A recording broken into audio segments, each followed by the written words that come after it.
What is up guys? It's me again, your boy Marky Mark. So sa kanami isang adlaw. So naisipan ko nga malagaw kami na ini Olivia. Naglibot-libot kami na itira sa may park namon.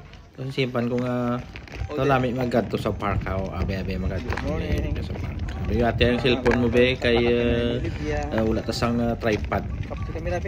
Ang ulo niya lang makita. Kayo unta kayo.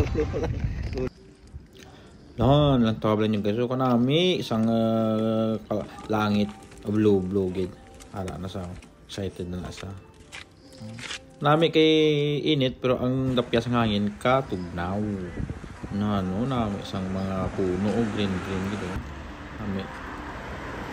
Wala ang galing nga mode of transport da tram stop naman tugin nakita nyo. Ano lang bus naman dito double decker sa Nottingham City. Lapit na kami sa park sina 10 minutes lang man ang balay naman. Anyway, dyan na kami sa park. Siyempre imot gamay ko nga palakat-lakat na kanami di matambay kami na sa play area. Bawa lakat-lakat may imot na